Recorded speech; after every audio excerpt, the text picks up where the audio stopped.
जीत लो हर लम्हा, बीत जाने से पहले लौट कर यादें आती हैं, वक्त नहीं। तो हेलो बच्चों, कैसे आप सब? उम्मीद करती हूँ आप सब बहुत मस्त होंगे, स्वस्थ होंगे। तो बच्चों, स्वागत है आप सबका अपना यूट्यूब चैनल इजी वेस एकेडमी में। तो बच्चों, आपका एग्ज़ाम अत्यधिक पास आ गया है, तो आपका समय ज़्यादा ना लेते हुए हम चलते हैं आपका अपना मेन टॉपिक मानव नेत्र। बच्चों, जो ये मानव नेत्र क्वेश्चन है हमें लगभग हर बार बोर्ड एग्जाम में देखने को मिलता है। ये बहुत ही महत्वपूर्ण क्वेश्चन है। तो बच्चों, आज हम इसे बहुत ही इजी भाषा में समझेंगे अपने इसी यूट्यूब चैनल इजी वेस एकेडमी में। तो बच्चों, आपका समय बहुत ही कीमती है इस समय, क्योंकि आपका एग्जाम अत्यधिक पास में है। तो बच्चों, आपका ज़्यादा समय न लेते हुए हम चलते हैं आपका अपना क्वेश्चन पे, मानव नेत्र। तो बच्चों, ये जो मानव नेत्र होता है ये मनुष्य के शरीर का बहुत ही महत्वपूर्ण अंग है। जो मानव नेत्र है ये मनुष्य के शरीर का बहुत ही महत्वपूर्ण अंग होता है। यह कैमरे की भांति कार्य करता है। ये कैमरे की भांति कार्य करता है। इसका व्यास लगभग 2.5 सेंटीमीटर का होता है। 2.5 सेंटीमीटर का होता है। तो ये बच्चों हो गया ये मानव नेत्र के बारे में। अब हम इसे समझेंगे, इसकी जो आंतरिक संरचना होती है, इनके एक एक पार्ट्स को समझेंगे कि आंतरिक संरचना में एक एक पार्ट्स के बारे में क्या है। तो हम सबसे पहले समझेंगे सबसे बाहरी परत जो होती है उसे हम कहते हैं दृढ़ पटल। सबसे मानव नेत्र की जो सबसे बाहर की परत होती है ये होती है बच्चों दृढ़ पटल। ये क्या होती है? यह नेत्र का सबसे बाहरी परत।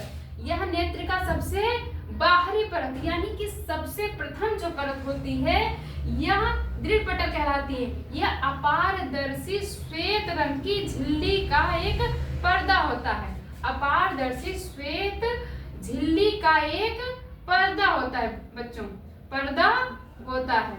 इसके बाद से दूसरा है रक्तक पटल।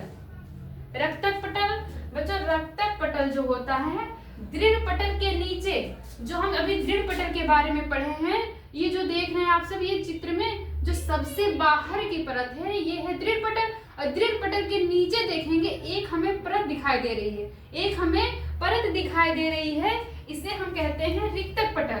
दृढ़ पटल के नीचे, दृढ़ पटल के नीचे काले रंग की झिल्ली होती है। जो हमारा दृढ़ पटल है इसके जस्ट नीचे एक काले रंग की झिल्ली होती है जो प्रकाश का क्या करती है? अवशोषण करती है। प्रकाश को अवशोषित कर लेती है और तथा आंतरिक परावर्तन को रोकता है। प्रकाश का अवशोषण कर ली और आंतरिक परावर्तन को ये जो है रक्तक पटल रोकता है। फिर आगे हम चलते हैं, इसके नीचे की परत है जिसे हम कहते हैं रेटिना। रेटिना क्या होता है बच्चों? रेटिना जो है रक्तक पटल के नीचे, दृढ़ पटल क्या था?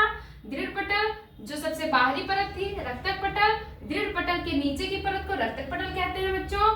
रेटिना पटल है जो रक्तक पटल के नीचे, रक्तक पटल के नीचे तथा सबसे आंतरिक झिल्ली रक्तक पटल के नीचे और सबसे आंतरिक झिल्ली होती है।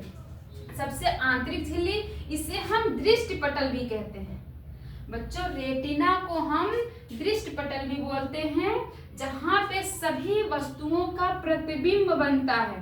दृष्टि पटल मतलब जो हमें दिखाई देता है, और यही पे बच्चों सभी वस्तुओं का जो प्रतिबिंब बनता है इसी पे बनता है। कहाँ पे?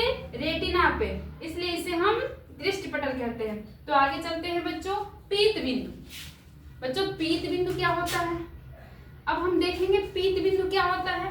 पीत बिंदु होता है रेटिना के बीचों बीच में, जो हम रेटिना पढ़े थे अभी, रेटिना जो है जो सबसे आंतरिक झिल्ली होती है ये रेटिना होती है।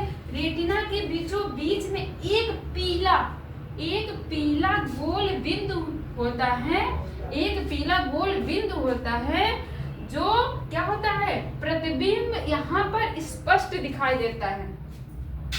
जो पीला बिंदु होता है उस पे जो बना प्रतिबिंब होता है, जो इस पे प्रतिबिंब बनता है वो हमें यहीं पे सबसे स्पष्ट दिखाई देता है, यानी कि हमें सबसे साफ प्रतिबिंब दिखाई देता है। इसके बाद बच्चों चलते हैं कार्निया पे। यह सबसे उभरा भाग, मानव नेत्र में आप देख रहे होंगे कि सबसे उभरा हुआ भाग जो होता है इसे हम बोलते हैं बच्चों कार्निया।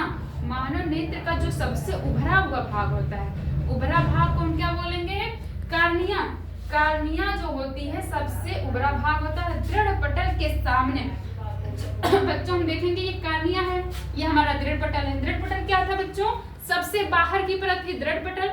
अब दृढ़ पटल के जस्ट एकदम सामने, दृढ़ पटल के सामने जो उभरा हुआ भाग होता है उसे हम कहते हैं कार्निया।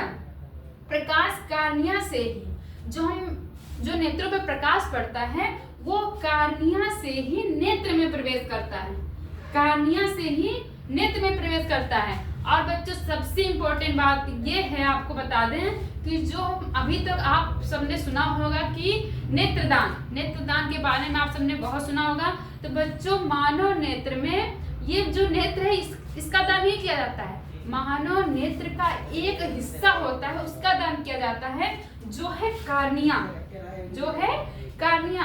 कार्निया ही नेत्रदान में दिया जाता है। बच्चों इस बात का ध्यान रखेंगे। इसके आगे चलते हैं। आइरिस। आइरिस क्या होता है? कार्निया के पीछे जो आइरिस होता है वो कार्निया आप देख रहे हैं सबसे ऊपरी भाग। अब आइरिस जो है कार्निया के पीछे आपको ये साफ दिखाई दे रहा होगा कि ये दोनों तरफ से एक पत्तीनुमा संरचना दिखाई दे रही होगी। बच्चों पत्तीनुमा जो संरचना दिखाई दे रही है तो कार्निया के पीछे रंगीन अपारदर्शी झिल्ली का एक पर्दा होता है। ये आंख का रंग, बच्चों आंख का जो रंग होता है इसी पे ही आंख का जो रंग होता है इसी पे ही डिपेंड करता है। बच्चों कार्निया के पीछे जो ये दोनों तरफ से आपको झिल्ली दिखाई दे रही है ये होती है आइरिस, और आइरिस पे ही आंखों का रंग का पता चलता है। देखते हैं ना किसी की आंखें किसी की आंखें नीली दिखती हैं, किसी की भूरी दिखती हैं, किसी की काली दिखती हैं। तो बच्चों ये जो रंग होता है आंखों का ये हमारे आइरिस पे ही डिपेंड करता है कि किसका रंग कैसा है। अब आगे चलते हैं बच्चों पुतली के बारे में क्या है? आइरिस के मध्य आप देखेंगे आइरिस है, ये इधर पत्तीनुमा संरचना दिखाई दी, ये दिखाई दी। इसके मध्य में देखेंगे एक बिंदु है, एक बिंदु होती है। आइरिस के मध्य में एक छिद्र होता है जिसे हम क्या कहते हैं? पुतली कहते हैं। और पुतली को ही नेत्र तारा भी कहते हैं। बच्चों पुतली जो होती है उसको नेत्र तारा भी बोलते हैं और उसे पुतली भी बोलते हैं। और यही बच्चों क्या करता है? यह प्रकाश की मात्रा को नियंत्रित करता है। जैसे हम कभी धूप में निकलते हैं, फिर जब अंदर कभी आते हैं अंदर कमरे में तो देखते हैं हमें कुछ भी दिखाई नहीं देता है। धूप से आने के बाद हमें कमरे में कोई वस्तु हमें दिखाई नहीं देती है। क्यों बच्चों? क्योंकि जो पुतली होती है हमारी धूप में सिकुड़ जाती है, यानी ये प्रकाश को नियंत्रित फिर धीरे धीरे करके जब उसको प्रकाश मैनेज करती है तब जाके धीरे धीरे वस्तु हमें स्पष्ट दिखाई देने लगती है। उसके बाद बच्चों होता है जलीय द्रव। जलीय द्रव क्या होता है?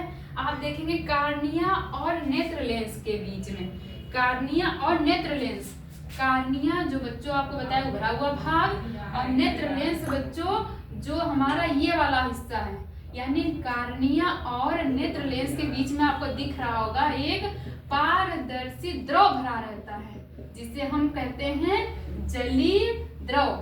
कार्निया और नेत्र लेंस के बीच में एक पारदर्शी द्रव भरा रहता है बच्चों जिसे हम जलीय द्रव कहते हैं। अब बच्चों ये हो गया जलीय द्रव। एक आप क्वेश्चन सुने होंगे कचाव द्रव। कचाव द्रव क्या होता है? तो बच्चों कचाव द्रव नेत्र लेंस और रेटिना के मध्य। नेत्र लेंस ये क्या था? जलीय द्रव क्या था? कार्निया और नेत्र लेंस के मध्य में भरा हुआ था, इसे हम जलीय द्रव कहेंगे। बच्चों कंफ्यूज नहीं होना, ध्यान से समझना कि कार्निया और नेत्र लेंस के बीच में जो द्रव भरा रहता है उसे हम क्या कहते हैं? जलीय द्रव कहते हैं। और बच्चों जो नेत्र लेंस और रेटिना, जो मानव नेत्र का सबसे आंतरिक भाग पढ़ाए हैं आपको अभी रेटिना, तो वही नेत्र लेंस और रेटिना के मध्य में जो एक पारदर्शी द्रव भरा रहता है बच्चों इसे हम बोलते हैं कचाव द्रव। बच्चों उम्मीद करती हूँ आप सबको ये क्वेश्चन बहुत ही अच्छे से समझ में आ गया होगा। तो बच्चों आपको अगर स्क्रीनशॉट लेना है तो आप स्क्रीनशॉट ले सकते हैं। बहुत ही सरल भाषा में आपके सामने मानव नेत्र को रखा गया है। बच्चों आप स्क्रीनशॉट ले सकते हैं। तो बच्चों थैंक यू।